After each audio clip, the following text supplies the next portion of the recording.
Welcome to Redefining Medicine, an intimate and personalized program that illustrates a different side of the practice of medicine. Our in-depth conversations will focus on mentors and motivators who are consistently reshaping, redefining, and rediscovering the field of medical healthcare. I would like to welcome world-renowned and board-certified cardiologist, author, and sought-out speaker, Dr. Stephen Sinatra. Dr. Sinatra's integrative approach to treating cardiovascular disease has revitalized patients with even the most advanced forms of illness. Dr. Sinatra has spearheaded a movement to combine traditional medicine and naturopathic medicine, aiming to have this life-changing philosophy someday embraced by the entire medical community. Thank you so much for joining us today, Dr. Sinatra. I'm truly honored to have you sitting in that chair and been given this opportunity, so I appreciate your time. It's good to be here. It's good to be anywhere, I guess. Right, anywhere. So why don't we, if you can, reflect back to your youth and think about the time and perhaps what inspired you to initially go into medicine. Were you always interested in sciences? That's a really easy question for me. I mean, I had to write that essay up for my acceptance to medical school, I think. You still have a copy of it? I really don't know, but I grew up on Long Island, and my mom had glaucoma, and she developed it around 37, 38, and so it young. was a severe case of glaucoma. And the doctors who were treating her were giving her massive doses of corticosteroids. It was, I mean, this is like, let's see, I'm 71 now, so I was about, maybe about 10 years old at the time. And these massive doses of corticosteroids rendered her diabetic. In other words, she became a type 2 diabetic. And she was going in and out of shock, meaning she was losing consciousness, and then she was having situations where she had severe nausea and in and out of the hospital. And being about 10 years old, it was kind of scary because, you know, 9-year-olds start to personify death at that time. You know, they think about it. And it had an impact on me. So I remember coming home from 5th grade and my mother was on the floor in a coma. My goodness. And I started to administer insulin. She taught me how to give it when I was 10 or 11 years old.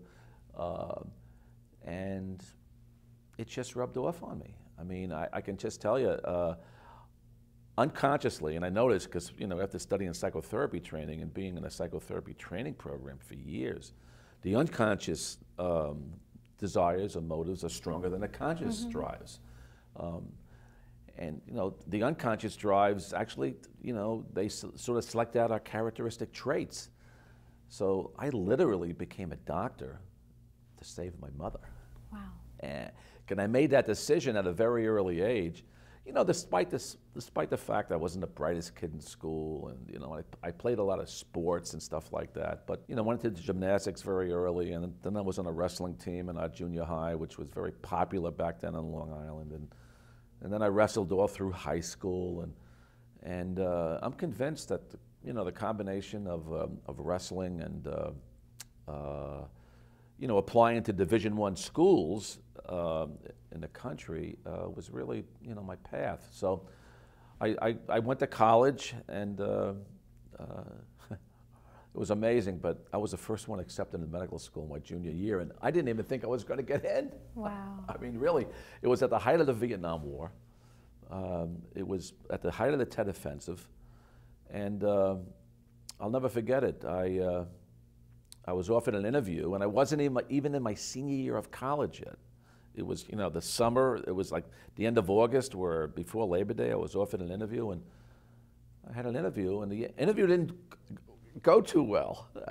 I remember flying to Buffalo. In your perspective, anyway. In my perspective. I was all excited about it because it was so early to have an interview. And I remember seeing this thoracic surgeon. He was the one that interviewed me. He was like 6'6". I remember he looked like Matt Dillon from Gunsmoke. I mean, he was such a big guy. And I was all excited, and he opens up my folder, and he looks at it, and he goes, "You got 2 C's in organic chemistry. You don't want to be a doctor." Closes the book, gets up, shakes my hand, and leaves. I said, oh my God. So I felt sort of, you know, taken back, so to speak, and blew the wind out of my sails.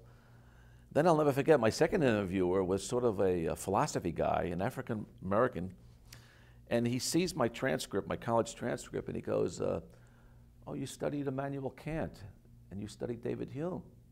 And I didn't realize he was a philosophy guy, and we got into this great conversation about philosophy.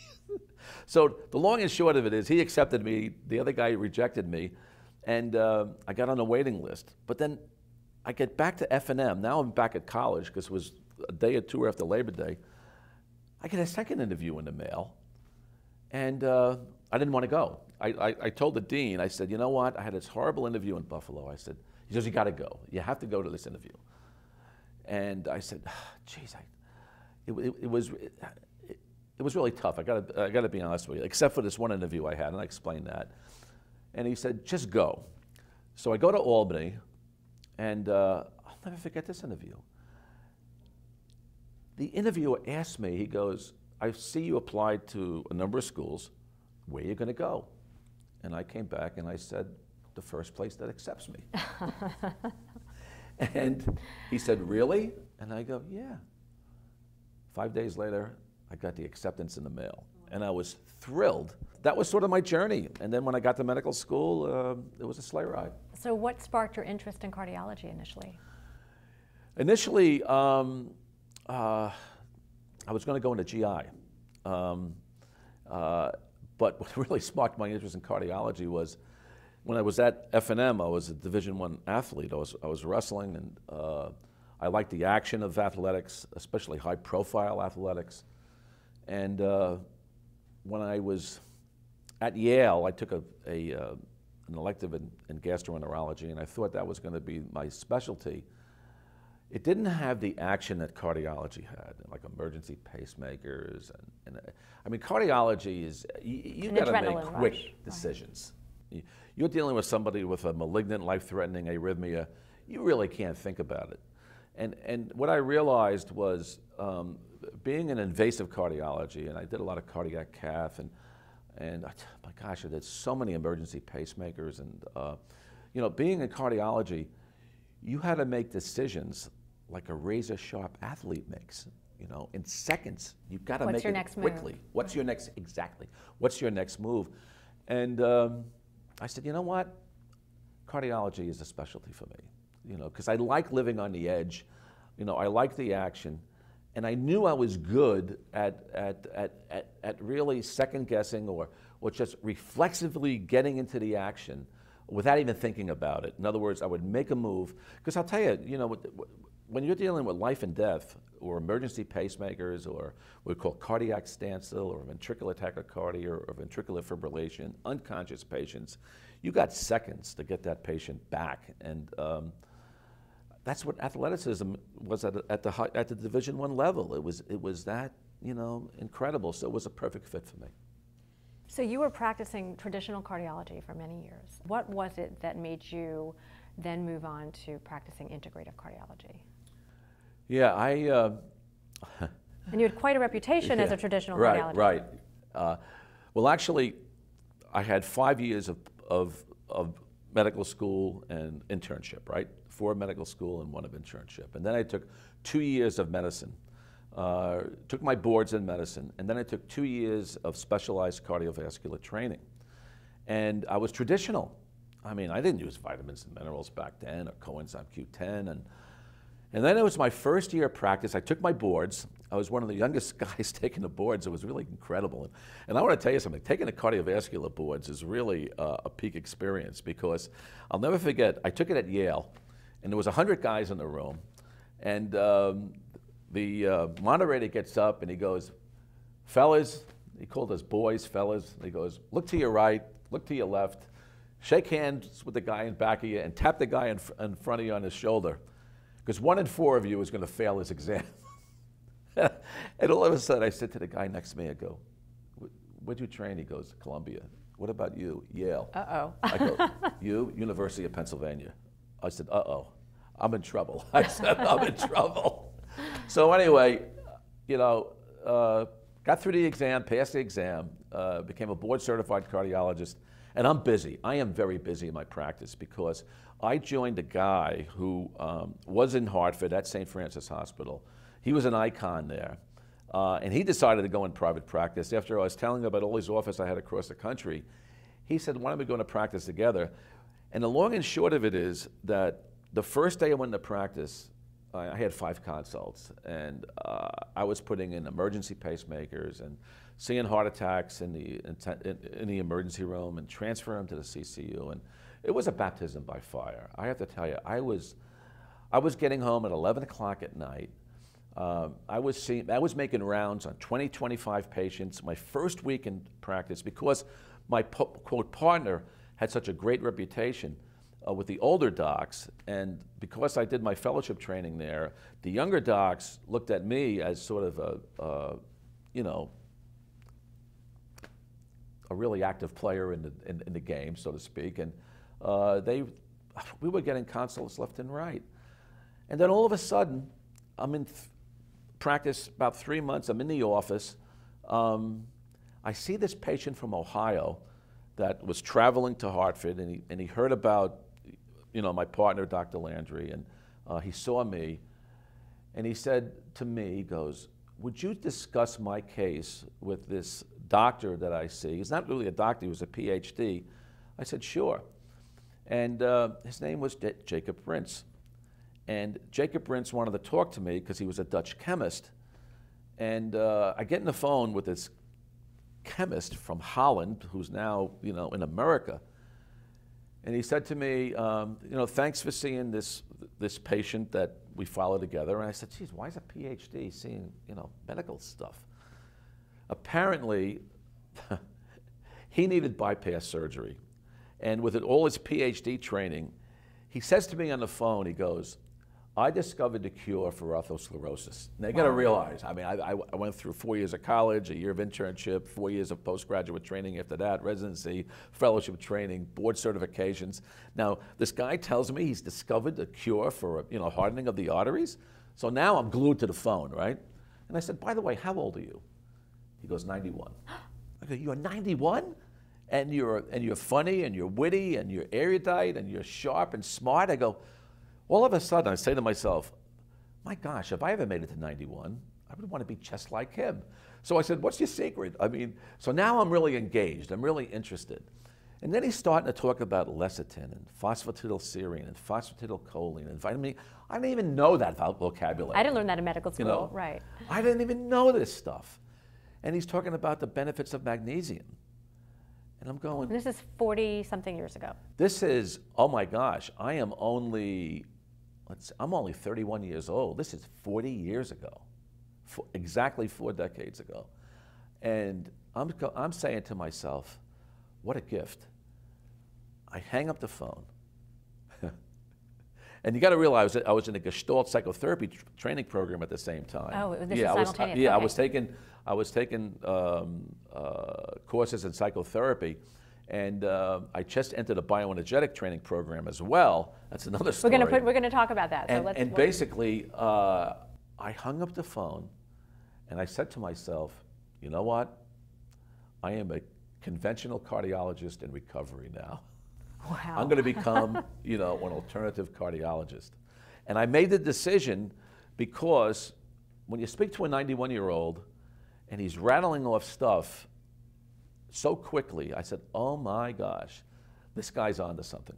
So that's how it all started. So what did Dr. Landry say? Well, Dr. Landry was sort of a traditional guy. He didn't really have a lot of, experience in mind-body medicine. But, because I had a good pair of hands and, I knew what to do in cardiology, as a partner, he said to me, you follow your own path, you do what you want. And, it's amazing. Dr. Landry was an incredibly razor-sharp traditional cardiologist. So I was blessed to have him placed in my path at the same time, because now I've had this traditional cardiologist with loads of experience, because right now he's 87.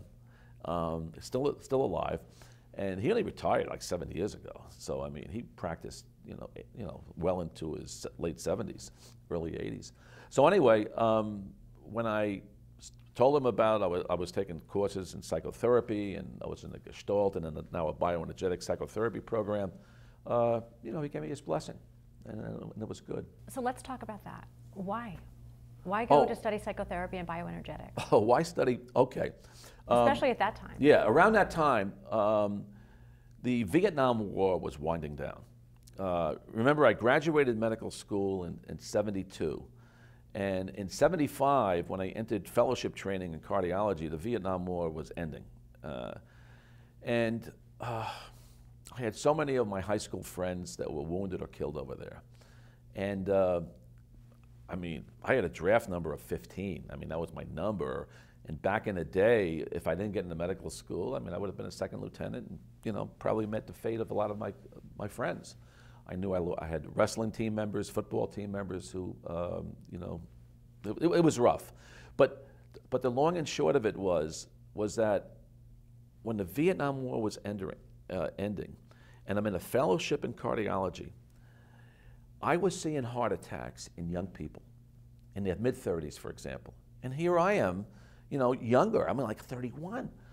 And I'll never forget it. I was seeing engineers at Pratt & Whitney. I was seeing people at Colt Firearms, people at the Groton Sub Base. This is all in Connecticut. And they were in the defense industry. And a lot of these guys were losing their jobs. Now it's 75, 76, I'm in my fellowship training. And I'm saying to myself, oh my gosh, this is emotional stress at its highest, where can an aeronautical engineer or, you know, and even the space program was, you know, starting to wind down as well, but, you know, where can these guys find jobs, you know, with the war ending, you know? And I'll never forget it. I was meeting guys who lost their jobs, and they couldn't find jobs, and they were PhDs, and they had heart attacks. And I realized that, you know, emotional stress was probably the pinnacle aspect of developing, you know, coronary rupture, plaque rupture, aortic dissection. I mean, I was seeing it all because I was in a very, very busy practice. So I made the decision. I said, you know what? I got to learn more about psychotherapy. Now, let's go back 5 years. When I applied for internship, I didn't match in straight medicine, but the dots were sort of connected for me because Albany Medical Center, where I went to medical school and did my internship, they didn't match for psychiatry. So the chairman of psychiatry said to me, you know, if you want to go into medicine, you fill our psychiatry program and take 6 months of psychiatry and 6 months of medicine, and you'll get a year of medicine. I said, sure, and that's great. So when I did my psychiatry training as a resident at Albany, that sort of prepped me to realize that psychiatry and medicine were closely connected, because a lot of people, you know, a lot of depressed people were getting heart attacks, they were getting cancer. So I was learning mind body medicine by a baptism by fire, because when I was a psychiatry resident, that was kind of scary. I was on call for the ER every fourth night as a psychiatry resident. So when I finished my fellowship in cardiology, met rinse, Vietnam War is winding down. I said, I need more specialized training in psychotherapy. I need more training in stress and illness. So I went to a 2-year Gestalt psychotherapy training program. These were disciples of Fritz Perls from San Francisco, and it was great. I was loving it. And then there was a book on the reading list. It was called Bioenergetics by Alexander Lowen. And I'm reading the book, and I'm saying, hey, this is incredible. This is me. And I had to meet the author. Now, Lowen was around 75 at the time. I'm like 31, 32. And there's a workshop in bioenergetics given in Manhattan, in New York City. I said, that's pretty cool. I'm living in the Hartford area. It's only a 2-hour drive. I get to the workshop. There's 80 people in the workshop. Only 3 Americans. Now I'm saying to myself, where are the Americans? And how lucky am I? People are coming from Australia, China, a lot of people from Europe, a ton of people from South America to learn about you know, bioenergetics from Dr. Lowen. And where are the Americans? So anyway, he asked for volunteers to work. And this woman from New Hampshire gets up immediately and raises her hand, and she does a piece of work with him. And I didn't even know what a piece of work was in bioenergetics. I did multiple pieces of work in gestalt, where you'll sit in the chair, and gestalt's about to be here now, and what are you feeling in your body, et cetera, and which is really good for doctors going into medical training. But bioenergetics is a more advanced therapy. It's not only about a be here now. It's looking at your unconscious desires, and it's looking about how your mind speaks its body, so to speak.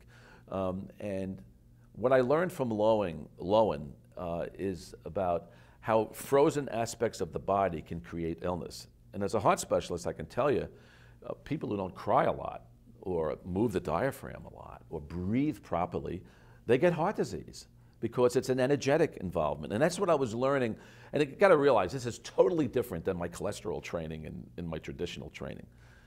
And when I'm at this workshop, and he goes, "Is Dr. Sinatra here?" I go, "Oh my God." I froze with fear. And I raised my hand, and he goes, "You want to work with me?" And I said, "Oh my God, what's he going to do?" And I did this piece of work in front of 80 people. And I told him my issue, why I went to Gestalt and everything. And he knew I was a medical doctor. And I said, my issue is that I have a hard time crying. And I knew that the inability to cry was a serious risk factor for heart disease, because before I went to the workshop, when I was working with the Gestalt people, I published a paper on a stress management program. And I went back, this is back 2 or 3 years, and we did a workshop at my hospital. I had 40 people involved, people from all walks of life. And I did the work with a Gestalt psychotherapist who was in more advanced training than I was at the Hartford Family Institute. And this was an amazing workshop. I had 40 people in it. And as a doctor, I wanted not just, theoretical evidence. I wanted real science to see. I wanted to measure science in these people who were in the workshop. So what I did was we collected urines, and gee, I had to do pieces of work with patients because everybody had to carry their urine, and some urine had more foam than other urines, and some was darker, and some was lighter, But in the workshop of 40 plus people, I had 18 people that volunteered to collect their urines. Some were women, some were men. And then we did the workshop, and then when I had analyzed the urine, because the truth is in the urine, right? I mean, this is biochemistry now, I was shocked. I was absolutely shocked. All the men in the workshop who had high levels of adrenaline in their urine and norepinephrine, breakdown products of adrenaline, they didn't really get into the workshop. They were like this. They were like lumps of clay. They didn't get angry. They didn't cry. They didn't share their feelings. They didn't hug one another like the women did. And the women who were in the workshop, they cried with one another. They hugged one another. They were just amazing. When I broke the codes, unknowingly, they had no adrenaline in their urine. They had no norepinephrine. They were clean as a whistle, and none of them had illness. They were none of them. When I broke the codes on the males, levels of adrenaline in the urine, norepinephrine, when I broke the codes, 4 out of 5 had advanced heart disease. Wow. And one of them had a positive stress test, so 5 out of 5 probably had heart disease. And I said to myself, oh my God, I'm onto something here. I am really onto something. I said to myself, men who don't cry get coronary heart disease. So that's why I wrote the book, Okay. Heartbreak and Heart Disease. So what's the question? So how did you implement this back at your office? Oh, well, now I realized, because I did 6 months of psychiatry training in my internship, right? And then I was in my second year of Gestalt, psychotherapy. Then I wrote the paper, and Connecticut Medicine published it. It's called a stress management program with a biochemical assay. I realized that emotional stress was the pinnacle. And again, I'm seeing all these cases, 30-year-old guys, 35-year-old guys. I'm doing cardiac casts on them because, you know, I'm an invasive cardiologist. It all came together. I said, oh my God, emotional stress is the essence of heart disease. So, you know, what I did with my patients, I started to do more psychotherapy. If I didn't do the therapy, I would refer them out. I was sending them to workshops. I did a lot of workshops myself over the next decade. And then when I met Lowen, then I went to the highest level. I realized that I needed to do bioenergetic training. So now I stepped out of gestalt, which was a nice, you know, it was a nice segue into bioenergetics. At bioenergetics, it is an advanced form of the most advanced form of psychotherapy. And I'll never forget it. When Lowen asked me if I wanted to work, I said to him, I said, look, I want to become a bioenergetic therapist. I want to go into your program. He said to me, okay, you'll be one of my last students.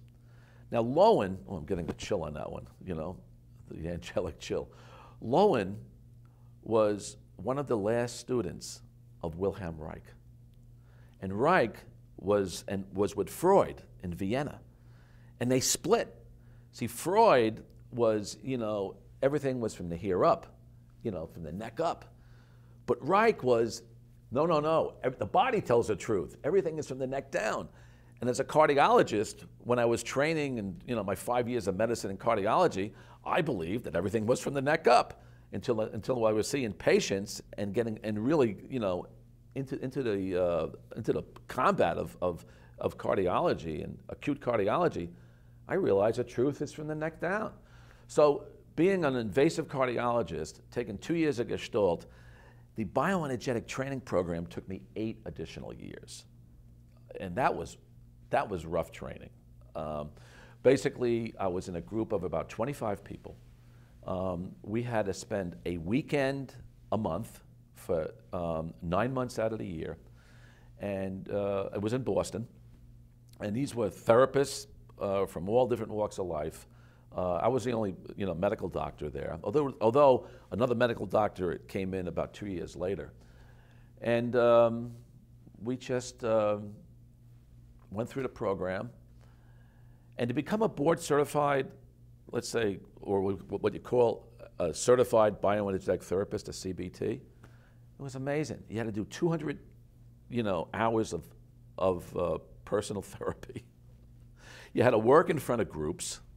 You had to be acknowledged by your peers. You had to do the training program. And then you had to write a paper and discuss it at an international conference in front of your peers. And I looked back on it and I said, you know, going to medical school was rough. And going to being a medical doctor was rough. But I got to tell you, doing this was another aspect of my training that, you know, took a lot of time and a lot of patience. But I was blessed because I was really getting molded into a medical individual that was thinking psychodynamically at the same time. So after I became a certified bioenergetic psychotherapist, my practice was really a mind-body alternative cardiology practice. I stopped doing cardiac catheterizations, stopped doing emergency pacemakers, although if somebody needed it, I did it, but it wasn't like, you know, I changed my hospital. I was a director of medical education. I was very interested in medical education. I started writing books, and then I've written about 20, 25 books, and I did my own independent research in CoQ10, and I just branched off. And when did you term yourself an integrative cardiologist? Oh, I would say probably in the year 2000, which is only about, maybe before that. You know, the reason why I say 2000 is because I was going to meetings, and I was at the American College of Nutrition, and I was realizing that the American College of Nutrition offered the CNS exam, Certified Nutrition Specialist. And it was all about certifications, because around the time I was in the anti-aging movement. I was one of the original guys in that too. And I got certified in anti-aging medicine, I think in 1998. Through A4M? Yeah, A4M, yeah. I was in the second tier. There was an original 9 guys back, I think, in 1994. I was in the next 12 guys, I think, in 1995. But I mean, that's another story. But in the year 2000, which is probably about 5 years later from the A4M movement, I realized that nutrition was a big player in health. And I wasn't really as erudite in nutrition as I was in psychotherapy, mind-body medicine. And I said, you know, I need to be more specialized here. So I think, let me take the boards in nutrition. So I apply for the exam. I get this reading list. It's a stack of books and periodicals. And I went to Albuquerque, New Mexico, and I studied with Vassett Lad. Because I wanted more training in Ayurvedic medicine. So I did a long train. I did a Panchakarma back in the year 2000. Well, it was 1999. And around that time, because I was going through this detoxification Panchakarma program, I had all these books and periodicals from the American College of Nutrition. I purchased them. I spent about $200. And it was perfect because now I'm in this detox program and I'm learning about Panchakarma. I'm eating, you know, no real food. It's kitchery, you know, for the whole week, and had all this time on my hands. So I'm studying now for the American College of Nutrition. I studied about a year and a half, and then in 2000 I took the boards, you know, or the Certified Nutrition Specialist exam. I'll never forget that because there were people from all over the world taking the exam. And this cardiologist from India was there, and he was so upset. He's breaking pencils. He was sitting next to me, and he walks out of the exam, and he throws the papers. And I said, oh my gosh, you know, I hope I pass this exam. But I have to tell you, there was questions on that exam about fetal physiology and vitamin 12 interaction of the heart and like all this stuff that, you know, I sort of knew, but if I didn't study for this exam, I never would have passed it. And that's what I mean. I mean, I think people came into that exam cold without really studying. But I passed the exam, so I got another certification. So now I was certified by the American College of Nutrition. Amazing. So that's sort of my journey. I had all these certifications behind me. Let's move forward on this journey a little bit. Okay, so then when did you discover, or when did you first come across the theory of earthing or grounding? Oh, that's when I met Clint Ober. That's about another 15 years ago. That's about 2003, 2004. Okay, we're moving along on the timeline here. Yeah, I was at an American College of Cardiology conference in California.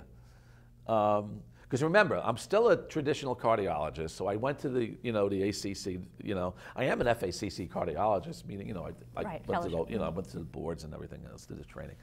So I'm out in California at this meeting, and I meet Clint Ober, and he knew who I was, and he said, I want to introduce you to something about earthing and grounding. And I immediately resonated with it because as a heart specialist, it made so much sense to me that, you know, because the energy of the heart, it's so dynamic, and so many things can affect it, including the Earth's energy, the Schumann effect. But anyway, when I met, you know, the grounding guy, I mean the guy who was a Montana cowboy who learned about earthing from, you know, coyotes who had eaten up, you know, cattle on the prairie, and if the cattle were sewn up by doctors, they would die, but if they laid on the ground, and if the entrails were out, and if they just laid on the ground would sort of heal some of these calves, and it was amazing. So the Montana cowboy starts talking about earthing and grounding. He approaches me, and he says to me, you know, what do you think about this? And I says, I think it's absolutely amazing. But you got to realize, where I come from, my world, is you're going to have to spend millions of dollars and do multiple studies to convince the medical establishment that it works. You've convinced me. I believe it. You know, but you got to realize I had all this psychotherapy training, all this nutritional training, so I was sort of prepped. So Clint Ober spends $7 or $8 million, does all this clinical work. We've had about 22, 23 published papers in the peer-reviewed literature. But grounding is amazing. So grounding was placed in my path 15 years ago. And see my shoes? I'm going to take my shoe off. I walk on leather only, because I'll tell you, we showed in our research, and this is an incredible aha. You know, when I was 8 years old, I walked to school in leather shoes. I remember it. And that was 1954. And leather was still in, you know. Then around 1960 was the Adidas generation, the Nike generation. People started, the sneaker generation. People were working on sneakers. And around that time, the incidence of type 2 diabetes started to slowly grow up and up and up until it was, I had an exponential curve from like 1960 to now this 2017, 18. It's absolutely amazing. The studies that were done on ungrounded rats showed that when rats are ungrounded, their blood sugars would elevate. As opposed to grounded rats eating the same rat chow, same food, their blood sugars were stable. So we published that. I didn't participate in that study, but I knew the researchers. And it made a lot of sense to me because, you know, diabetes, heart, these are inflammatory illnesses, you know. It's inflammation that's the root cause of illness, including Alzheimer's disease and cancer and everything else. So if you can reduce inflammation by grounding, and that's what it does, and it has favorable effects on the normal or the neural hormonal mechanisms. And we've done so many tests on circadian rhythms and cortisol and hormones. And now I'm in the anti-aging movement studying all this stuff. It was a perfect fit, a perfect fit. And grounding is amazing because when you put your bare feet on Mother Earth, you're soaking in the Schumann effect. The Schumann effect is the vibratory energy of the Earth's moaning and groaning, so to speak, the Earth's energy. And the Schumann effect is 7.83 hertz. And when you absorb that through your feet, and below our foot, this point in our shoe, so to speak, is the K1 point, the acupuncture point. And when you walk barefoot and put pressure on that point goes through the back of your spine, all the way through your skull into your pituitary gland. And so earthing, there's so much science around earthing that I could speak an hour on it. It's amazing. It's changed my life. It's just something that everybody should do. You know why? It's free. It's free. You know, one of the books I was going to write was God's Simple Cures. You know, talk about... You have time. You know, I know. But my next book is High Vibrational Medicine. That's the lecture I gave here. So, you know, healing is not rocket science. It really isn't. It's such simple things. What first led you to discover the negative effects, health effects of EMFs? And what would be the most important? What would be the most important message that you could relay to the viewers? Well, you know, when I was talking about EMF, even at the A4M 10 years ago, I mean, people thought I was a quack. They thought, oh, Sinatra's gone over the edge now. He's done, you know. But I have to tell you, you know, again, things are placed in my path for a reason. I mean, I know that after I met Tommy Rosa, and that's another great story. He went to heaven and back. We'll have to do a second interview, I think. The thing that gives people heart attacks and strokes is red ketchup blood. In other words, if your blood sticks in your brain, you have a stroke, if it sticks in the heart. And again, I've been blessed as an invasive cardiologist. I did several angiograms on people who had normal coronary arteries where the blood just clotted and you have a heart attack, and then all of a sudden you look at the coronaries and it's totally normal. But they have a massive wall motion abnormality in the muscle of their heart. And I realized this as a doctor, and then the aspects of earthing and grounding, it thins the blood, because you're taking in electrons. It's like taking handfuls of antioxidants. What the EMF does, it makes your blood like red ketchup. And the reason why this, you know, my greatest research has always happened by accident. And the reason why I'm going on this long tail is I did another study that we published. And we had like people from all walks of life, and we were doing research on blood analysis. We were doing dark field blood, looking at people's blood under a dark field. And I had a physicist in there, I had doctors in there, artists in there, and basically we were looking at the blood of all of us, and I was shocked.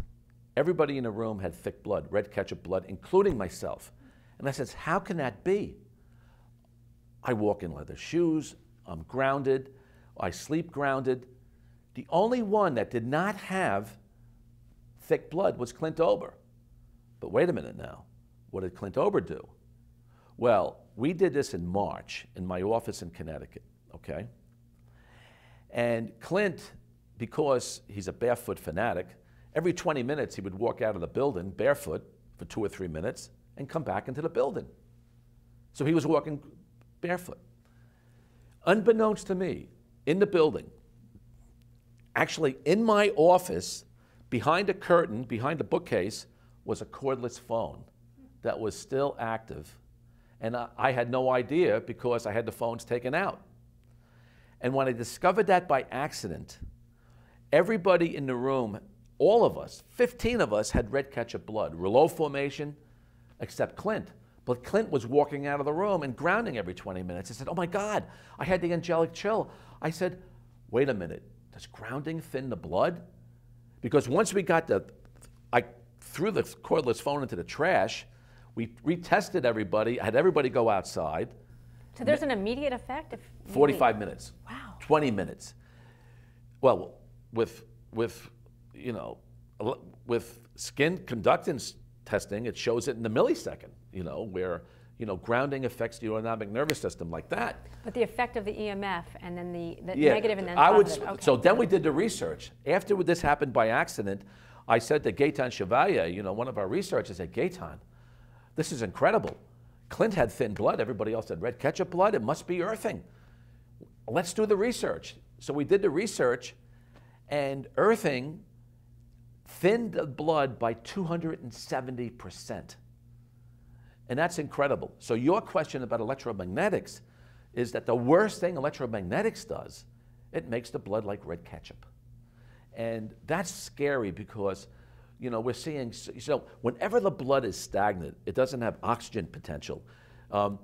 Think of your blood like red blood cells.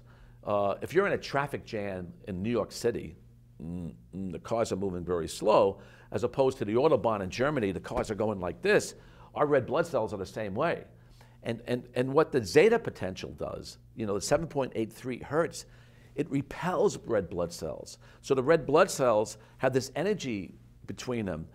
And in our society, by eating a lot of sugar, exposed to electromagnetics, a lot of Wi-Fi, a lot of chemicals, heavy metals, insecticides, and pesticides, it's a perfect sea of soup. And basically, our blood becomes like red ketchup. That's why we're seeing more Alzheimer's, neurodegenerative disease, more cancer, more early heart disease, because the blood is the essence of delivering nutrients and oxygen to the tissues and cells and taking the toxins out. So if the blood is moving freely, you have a better chance of thwarting off illness and disease and staying healthy. It's God's simple. It's simple. It's so easy. But yeah, we mess it up. As a parent whose children have grown up with the microwave and the cell phones and the Wi-Fi's and whatnot, yeah. It is, and you can measure EMF, as you know, in every appliance in your home.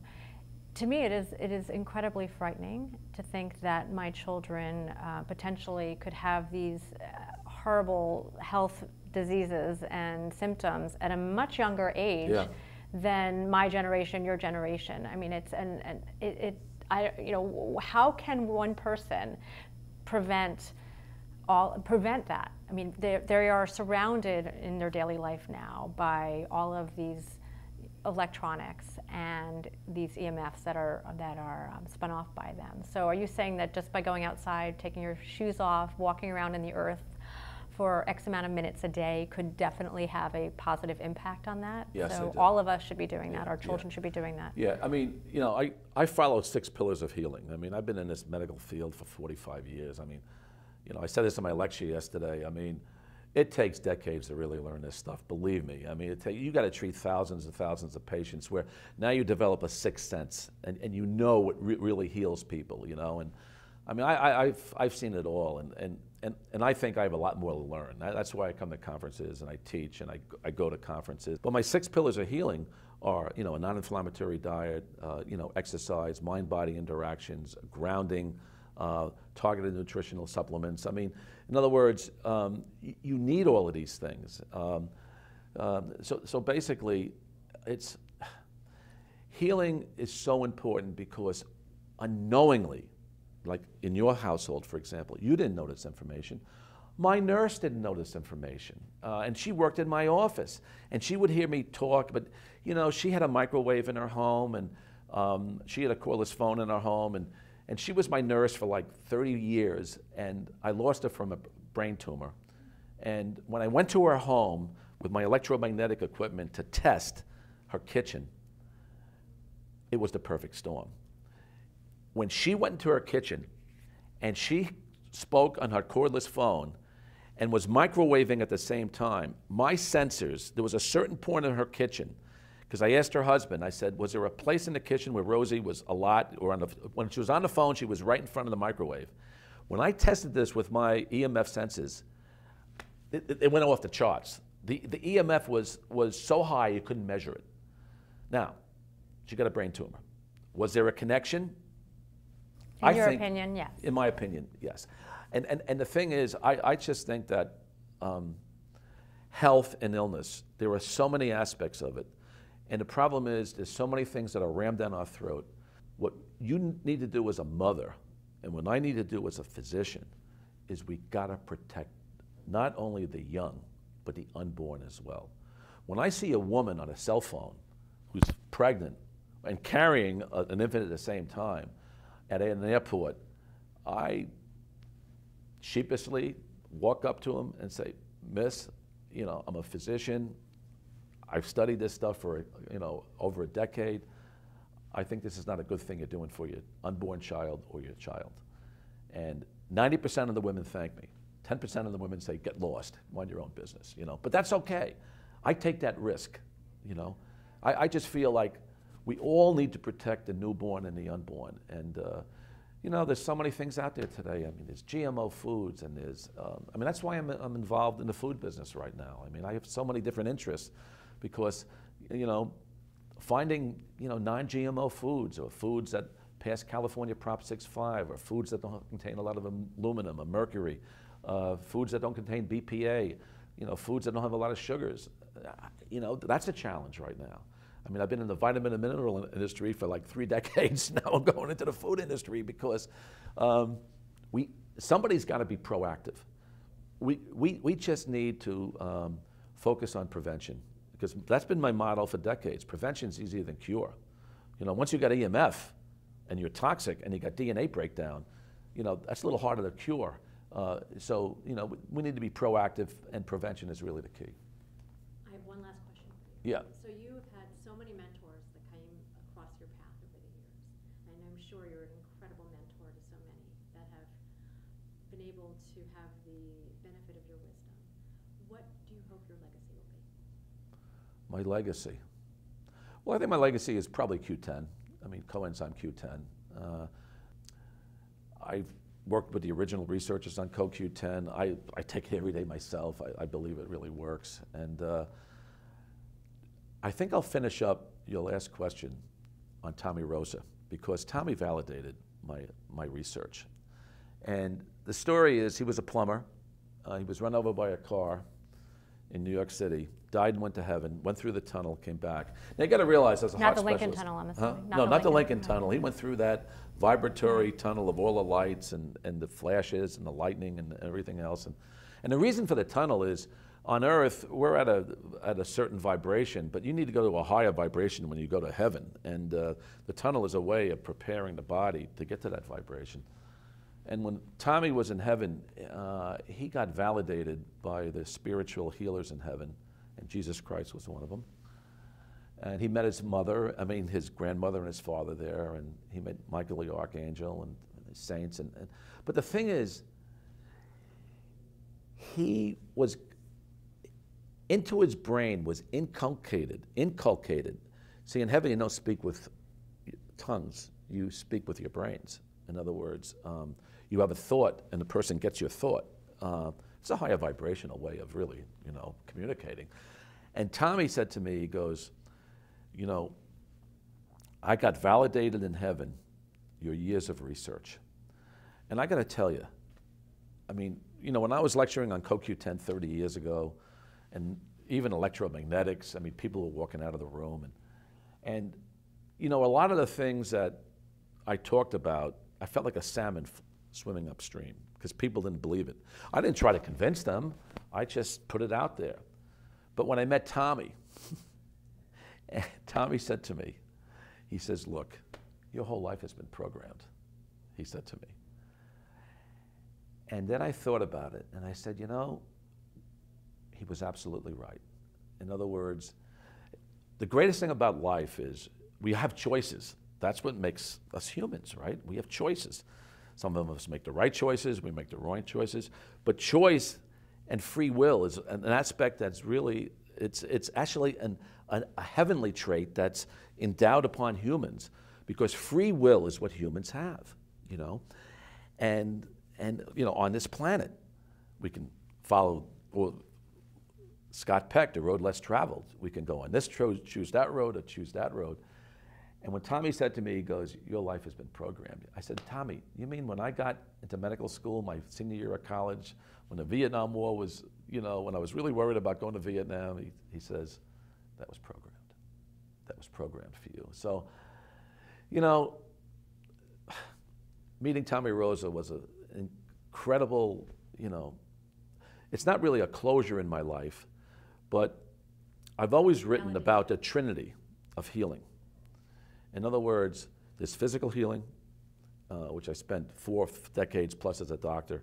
There's emotional healing, which I spent 3 decades studying, gestalt and bioenergetics. And there's spiritual healing. And I've been really into that over the last 7 years. And the reason why people get sick is because our spiritual energies, our physical and our emotional energies get intertwined and we get off track. Or use Scott Peck, we take that road less traveled. And when healing takes place is when all those 3 energies, spiritual, emotional, physical, get redirected into one. And if you can redirect those energies, with nutritional supports, maybe some yoga therapy, prayer, meditation. In other words, we can call it different names here, but once those energies get focused and get delivered and they're synchronous as opposed to being asynchronous, and even that grounded energy that's thrown in there, you don't get sick. And people are healthy and they're well. And it's so simple, but yet we make it so difficult.